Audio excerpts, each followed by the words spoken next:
Hola, Dios te bendiga. Soy Víctor Cáceres, tu hermano en Cristo. Bienvenidos a otro programa más de ¿Qué nos enseña la Biblia hoy? Escudriñando las Escrituras. Y recuerda, Jesucristo es el Señor. Hola, Dios te bendiga mucho. Bienvenidos a ¿Qué nos enseña la Biblia hoy? Hoy es un día extraordinario y doy gracias a Dios por este hermoso día que me permitió despertar, me permitió respirar, orar, estudiar su palabra y meditar en ella. Gracias porque nuestro Dios es soberano. ¿Cuánto lo creen? Dios está en control de la situación. Mira, está en control de su universo. Está en control de la pandemia. Aunque usted no lo crea, está en control de la pandemia.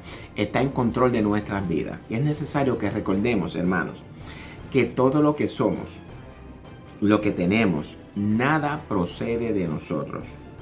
Todo lo que somos y tenemos se lo debemos a nuestro Dios y Salvador Jesucristo, quien nos dio su justicia a cambio de nuestros pecados con su muerte en la cruz.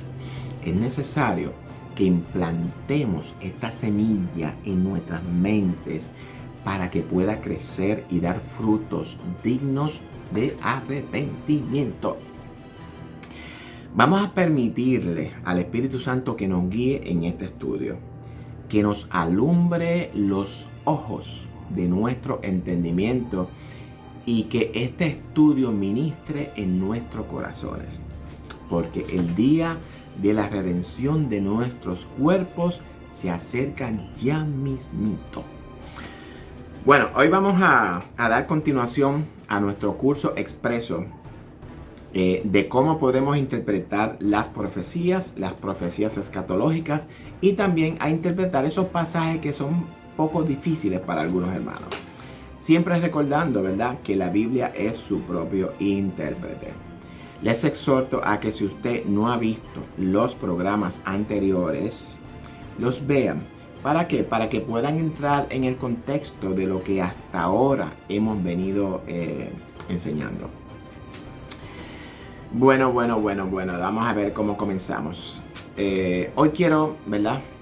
Vamos a dar continuación a la primera carta de los Tesalonicenses, capítulo 4, que fue donde nos quedamos. Ya hemos analizado el verso 14 y aprendimos que el término traerá a Dios con Jesús significa nada más y nada menos que Dios va a traer con Jesús a los muertos a la nueva vida por medio de la resurrección. Eso fue lo que aprendimos en la parte 2 o 3, no me acuerdo. Y esta es la interpretación correcta del texto.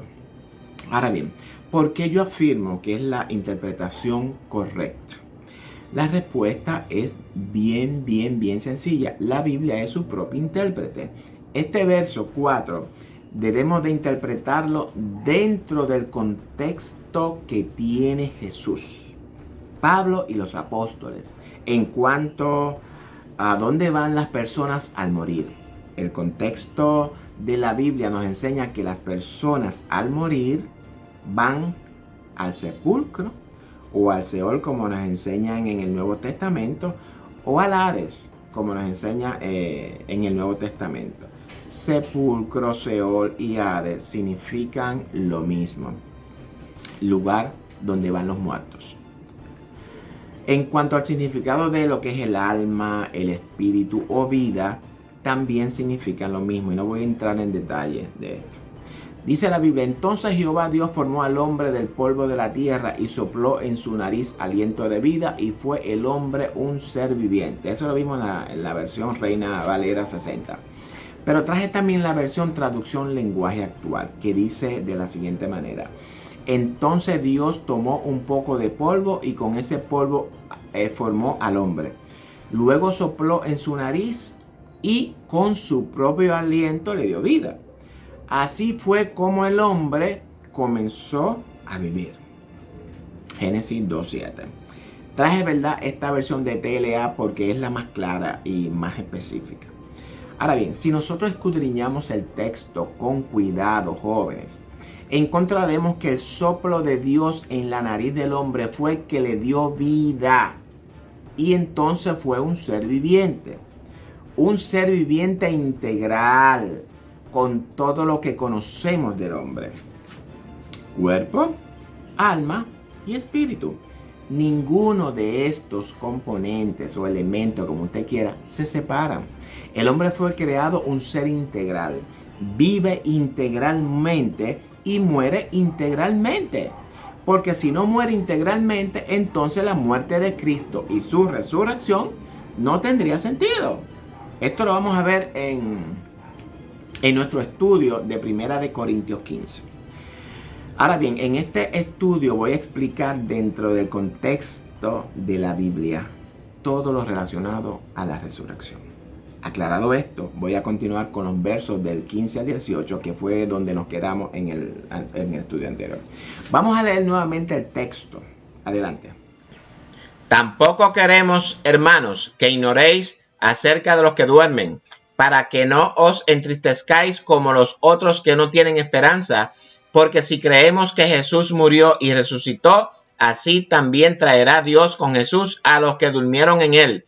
Por lo cual os decimos esto en palabras del Señor, que nosotros que vivimos, que habremos quedado hasta la venida del Señor, no precederemos a los que durmieron, porque el Señor mismo, con voz de mando, con voz de arcángel y con trompeta de Dios, descenderá del cielo, y los muertos en Cristo resucitarán primero. Luego nosotros, los que vivimos, los que hayamos quedado, seremos arrebatados juntamente con ellos en las nubes para recibir al Señor en el aire, y así estaremos siempre con el Señor. Por tanto, alentaos los unos a los otros con estas palabras.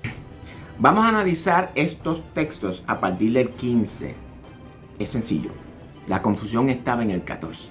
En el verso 15, Pablo dice que nosotros los que vivimos, ¿verdad?, que habremos quedado con vida hasta la segunda venida del Señor, no vamos a preceder o no precederemos a los que durmieron. Fíjense que Pablo usa el término dormir y no a los que están en el cielo. Ahora bien, ¿qué significa esto? La respuesta nos la da la misma Biblia en el verso 16. Acuérdense que la Biblia es su propio intérprete. Porque el Señor mismo, con voz de mando, con voz de arcángel y con trompeta de Dios, descenderá del cielo. Y vamos a hacer un alto aquí. Descenderá del cielo. ¿Qué aprendimos del verso 14? ¿Qué dijimos que significa traerá? Significa que Dios va a mandar a buscar con Jesús a los que durmieron en Jesús. Traerá a resurrección. Es por esto que vemos que Pablo dice en el verso 15, el Señor descenderá del cielo. ¿A qué va a descender? Y los muertos en Cristo resucitarán primero. Entonces, viene a traer de nuevo a la vida a los que durmieron en él. ¿Qué? Resucitación se llama eso. Luego nosotros, los que vivimos, lo que hayamos quedado, seremos arrebatados juntamente con ellos en las nubes para recibir al Señor en el aire, y así estaremos siempre con el Señor. Es decir, que primero Dios resucita a los muertos y luego nos arrebata. Ahora bien, ¿qué significa arrebatar? Significa quitar con violencia algo de las manos de alguien. Te arrebato lo que tienes en las manos porque es mío. Y nosotros pertenecemos a Cristo. Solamente a Cristo. Ahora bien, ¿por qué Cristo viene a arrebatarnos? Porque vamos a estar en manos del anticristo. Vamos a leer Apocalipsis 13:7, que dice de la siguiente manera. Adelante. Y se le permitió hacer guerra contra los santos y vencerlos. También se le dio autoridad sobre toda tribu, pueblo, lengua y nación. Ok, se le permitió pelear contra el pueblo de Dios. Ahora bien, ¿quién es el pueblo de Dios? ¿Es Israel? Ok, ¿estará el pueblo de Dios dividido en dos? Ok, ¿no nos dice Pablo que el misterio de la reconciliación es que Cristo uniría a los dos pueblos en uno? ¿Qué pueblos son esos? ¿No será Israel y los gentiles? Ahora bien, ¿cuál es el mal entendimiento aquí? Que nos han enseñado que Israel es el pueblo de Dios y nosotros, por otro lado, somos la iglesia de Dios. Nos hemos dividido. Quiero también atar a este evento de la segunda venida de Cristo, el texto que aparece en Apocalipsis 6 del 9 al 11. El quinto sello. Vamos a leer este texto. Adelante. Cuando abrió el quinto sello, vi bajo el altar las almas de los que habían sido muertos por causa de la palabra de Dios y por el testimonio que tenían, y clamaban a gran voz diciendo: ¿Hasta cuándo, Señor, santo y verdadero, no juzgas y vengas nuestras sangres en los que moran en la tierra? Y se les dieron vestiduras blancas, y se les dijo que descansasen todavía un poco de tiempo, hasta que se completara el número de sus consiervos y sus hermanos, que también habían de ser muertos como ellos. Ok, ¿por qué traigo el quinto sello a relucir? Esto tenemos que relacionarlo a Daniel 7:25, que también lo vamos a leer. Adelante. Y hablará palabras contra el Altísimo, y a los santos del Altísimo quebrantará, y pensará en cambiar los tiempos y la ley, y serán entregados en su mano hasta tiempo, y tiempos y medio tiempo.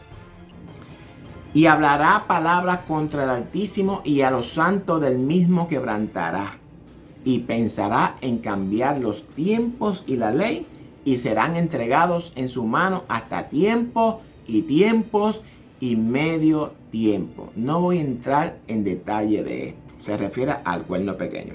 Pero rapidito voy a explicar lo que significa. El ángel le presenta a Daniel lo que va a pasar con la cuarta bestia, con énfasis en el cuerno pequeño. Se lo dije anteriormente, ¿verdad? El cuerno pequeño es bien importante. Este cuerno pequeño dice que quebrantará a los santos del Altísimo. Primera profecía cumplida. Vamos a ver a Apocalipsis 6:9. Cuando abrí el quinto sello, vi bajo el altar las almas de los que habían sido muertos por causa de la palabra de Dios y por el testimonio de ellos. Este texto, jóvenes, es un simbolismo que Dios nos muestra para indicarnos lo que pasó con la primera persecución del Imperio Romano y también del cuerno pequeño, ¿okay? Porque ambos persiguieron. Para que podamos entender este verso 9, tenemos que analizarlo a la luz del libro de Levíticos, y eso va a ser otro día. Hoy yo no voy a trabajar con Levítico, lo soy. Ahora vamos a ver el verso 11. Dice: y se les dieron vestiduras blancas, es decir, ya ustedes están seguros, tranquilos. Y se les dijo que descansasen todavía un poco de tiempo. Es decir, que todavía no es el tiempo de resucitar, hasta que se completara el número de sus consiervos y sus hermanos. Dos grupos, ¿verdad?, que habían de ser muertos como ellos. La pregunta es: ¿cómo ellos murieron? Pues no murieron martirizados, ellos fueron mártires. Vamos a resumir. Cristo viene a arrebatarle la iglesia de las garras del anticristo. Punto. Porque estamos en persecución. ¿Por qué somos perseguidos? Esa es la pregunta. Porque no quisimos adorar al anticristo. Recordemos que cuando hay oposición se desata la persecución. Cristo le arrebata la iglesia de las manos al anticristo. Porque se está cumpliendo la segunda parte de la profecía de Daniel 25. Esto es futuro, todavía no, ¿verdad? Ahora bien, bajo el segundo término del cuerno pequeño. ¿Cómo es eso, el segundo término? Tenemos también que volver nuevamente a Apocalipsis 7:8 para entenderlo. Vamos a leerlo, adelante. Y la bestia que has visto era y no es, y está para subir del abismo e ir a perdición. Y los moradores de la tierra, aquellos cuyos nombres no están inscritos desde la fundación del mundo en el libro de la vida, se asombrarán viendo la bestia que era y no es y será.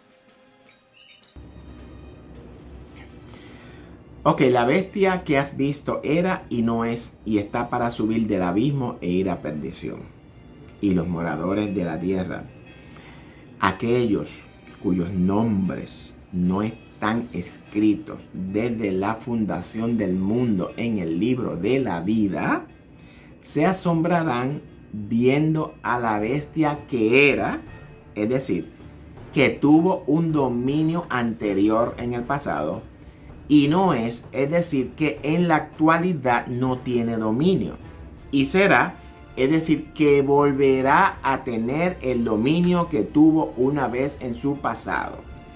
Esto es una profecía de doble cumplimiento. La primera ya se cumplió. ¿Okay? De igual manera que le aconteció a la iglesia primitiva, que fue la que se cumplió, le pasará a la iglesia del final de los tiempos. ¿Okay? Fue perseguida por el cuerno pequeño en el pasado y volverá a ser perseguida por el cuerno pequeño, que fue herido en el pasado, pero ahora su herida fue sanada. Pero tranquilo, porque Cristo vendrá a rescatar a su iglesia. Todos los muertos en Cristo, ya sean martirizados o no, y arrebatará de las manos del anticristo a los que todavía quedemos vivos. No sé si usted va a querer estar vivo o muerto. Ahora bien, si usted no hace un análisis profundo de las escrituras, jóvenes, y usted se pone a interpretar textos fuera de contexto, esto es lo que trae todas las confusiones que estamos teniendo en algunas iglesias. Pedro dice que Pablo tiene algunos textos que son difíciles de entender. Y no solamente para sino toda la escritura. Y que los indoctos los tuercen para su propia perdición. Esto que acabo de explicar no es todo, jóvenes. Es una parte. La segunda venida de Cristo comprende muchos elementos que están por toda la Biblia, muchos textos. Voy a retomar donde dejé la primera vez. Dijimos, ¿verdad?, que si usted no cree que la iglesia es la descendencia del pueblo de Israel, entonces vamos a tener que volver a revisar las 70 semanas de Daniel y es necesario que volvamos al capítulo 12 del Apocalipsis. Esos textos ya yo los expliqué. Estos pasajes junto a otros son imprescindibles para que podamos entender la segunda venida de Cristo desde el contexto bíblico y no solamente de un par de textos. No podemos continuar sacando interpretaciones fuera del contexto bíblico. ¿Acaso se nos olvida la unidad de la Biblia, que es una sola unidad? La Biblia tiene un solo mensaje en cuanto a la salvación. Mira, tiene un solo mensaje en cuanto a la resurrección. Un solo mensaje en cuanto a la segunda venida de Cristo. Un solo. No hay dos venidas, no hay dos mensajes. Un solo pueblo en cuanto a lo que Dios se refiere. No podemos seguir fragmentando la unidad de la Biblia, jóvenes. Es importante, bien importante, que entendamos el propósito de las cartas o de los libros. El propósito de Pablo a los tesalonicenses era simple y llanamente hablarle de la seguridad de la segunda venida de Cristo. Pablo no pretendía darle el panorama completo de la segunda venida de Cristo, jóvenes. Pablo le dio lo que él entendía que necesitaban al momento. Nosotros somos los que hemos añadido a lo que Pablo le quería decir. Hemos tomado el texto y lo hemos hecho el texto de la doctrina de la segunda venida de Cristo. Ahora bien, sí es cierto, nos da información esencial acerca de la segunda venida de Cristo. Pero jóvenes, no es el único texto que habla y explica la segunda venida de Cristo. La Biblia está llena y tenemos que analizarlos uno por uno. Debemos de analizarlo todo bajo un solo pensamiento y no fragmentar la venida de Cristo. Vamos a continuar con el verso 17. Arrebatados juntamente con ellos en las nubes para recibir al Señor en el aire. Ya vimos por qué somos arrebatados. Ahora la pregunta es, ¿por qué en el aire? ¿No cree usted que sería el mejor sitio para mantenernos mientras el Señor ejecuta sus juicios sobre la tierra? ¿No cree usted? ¿De dónde entonces sacamos la idea de que en ese momento nos vamos para el cielo? Pablo no lo dice. Sí, Pablo dice que recibiremos al Señor en el aire. Pablo termina con esto. No digo algo más porque muchas veces añadimos al texto. Puede ser que en otro texto nos diga lo que vamos a hacer luego del arrebatamiento. Pero jóvenes, este texto no dice lo que vamos a hacer. Dice simplemente vamos a estar en el aire con Él. Me parece que he sido claro y espero que todos ustedes también estén claros. Si no lo están, tranquilos. Voy a repetir en los estudios siguientes muchos de estos textos que están relacionados con la resurrección, con el alma, con el espíritu, con la segunda venida de Cristo y en otras interpretaciones. ¿Verdad? Me gustaría saber su opinión. ¿Alguna duda o pregunta? Siéntase en la libertad de preguntar. Todas las respuestas están en la Biblia, no hay que salir mucho fuera de ella. Así que espero que este análisis haya sido de edificación para todos. Les recuerdo, jóvenes, que mi propósito es que todos aprendamos a escudriñar las Escrituras, que todos crezcamos en el conocimiento de Cristo. Dios le bendiga mucho. No se pierdan nuestros próximos programas y vamos a traer muchos estudios bíblicos.